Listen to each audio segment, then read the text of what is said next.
C'est News, il est 7h52, bienvenue à tous. On va revenir sur ce sondage. Valérie Pécresse, donnée gagnante de la présidentielle de l'année prochaine face à Emmanuel Macron dans un sondage Elab.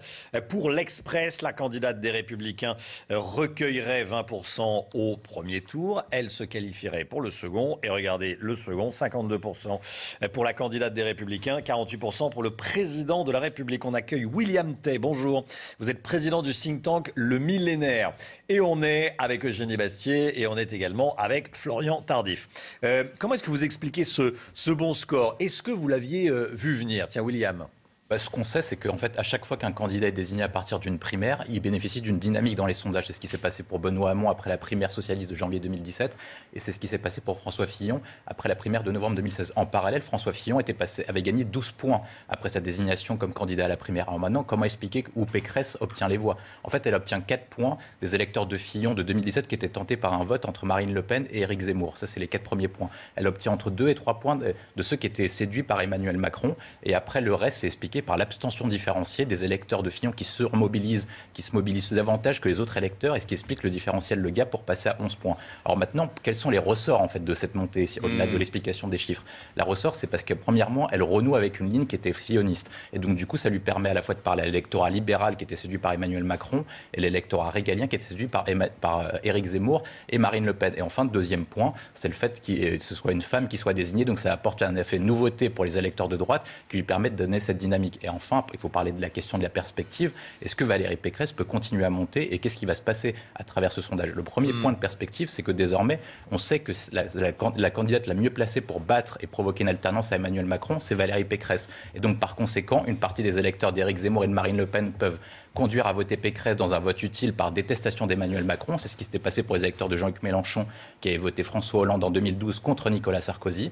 Le deuxième point, c'est qu'en fait, la guerre se joue à droite. Quand on fait le cumul des votes entre Macron, Pécresse, Éric Zemmour et Marine Le Pen, on atteint un bloc à 75%. Et celui qui est le meilleur dans la guerre des droites, c'est Patrick Stéphanie, qui a gagné toutes les batailles à droite. En 1995, c'était une guerre entre Édouard Balladur et Jacques Chirac. Il l'avait gagné. En 2016, il avait fait gagner François Fillon contre Alain Juppé et Nicolas Sarkozy. Et donc, du coup, elle bénéficie d'un avantage structurel qui est le meilleur directeur de campagne. Et après, enfin, là, maintenant, l'échantillon pour Pécresse, ça va être d'élargir son socle de François Fillon. C'est comment elle fait pour parler à d'autres électorats. Le premier point, c'est est-ce qu'elle va porter une ligne civilisationnelle, identitaire qu'avait porté François Fillon pour parler aux électeurs de Zemmour et de Le Pen.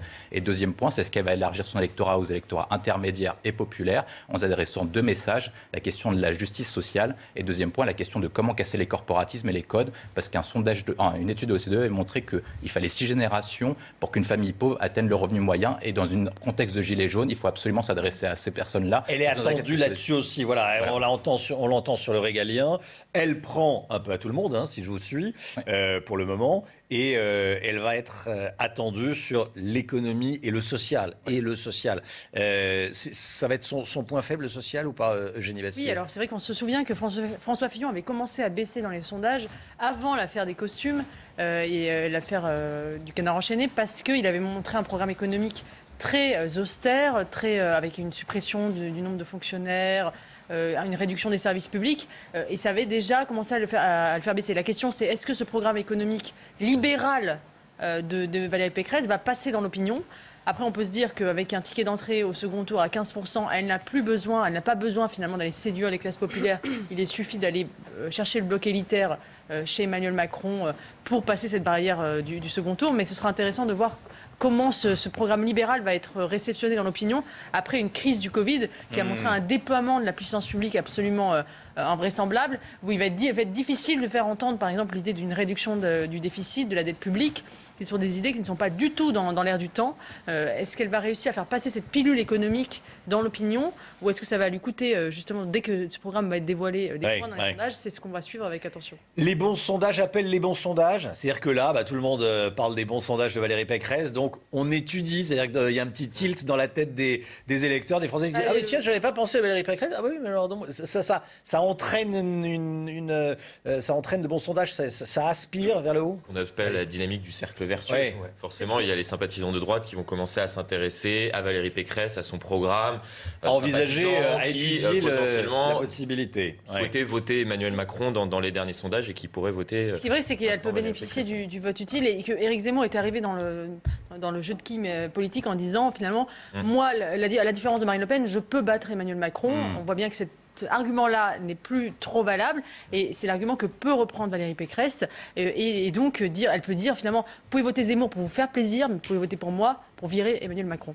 William Tay. En fait, il y a deux sujets sur la question de la dynamique. C'est qu'effectivement, en interne, il y avait une dissension entre Valérie Pécresse et un peu Éric Ciotti. Donc du coup, tout le corps de droite, tous les cadres de droite vont se mobiliser dans la campagne, à la différence de Ségolène Royal en 2007, où le parti avait abandonné sa candidate, parce qu'ils pensent qu'ils peuvent gagner. Et comme ça fait 10 ans qu'ils n'ont pas été au pouvoir, ça va se mobiliser sur ce point-là. Après, sur la question de la dynamique des sondages, moi je pense que Valérie Pécresse va baisser. On a raison de la troisième raison de la montée, c'est la question de l'abstention différenciée. À partir du moment où les autres électeurs vont venir s'intéresser dans les sondages, elle va mécaniquement baisser. Et c'est explique la chute de François Fillon à partir de décembre, janvier, avant l'affaire Pénélope, et de l'autre côté, la baisse de Hamon. Donc je ne pense pas en fait, que ce soit sur une question de ligne politique que François Fillon avait perdu ses électeurs. C'est une question d'effet de souffle en fait, de la dynamique post-désignation. C'est ce qui se passe à chaque désignation. L'enjeu pour Valérie Pécresse, c'est d'élargir son socle. C'est à la fois de parler aux électeurs de Macron et de parler aux électeurs d'Éric Zemmour et de Marine Le Pen. Quant à l'importance de l'électorat intermédiaire et populaire, pour elle, j'ai envie de dire qu'en fait, elle s'en fout. Parce qu'à mesure où elle se qualifie au second tour, que ce soit contre Marine Le Pen, Éric Zemmour ou Emmanuel Macron, vraisemblablement, elle gagnera en raison du rejet provoqué par Emmanuel Macron, Zemmour et Le Pen.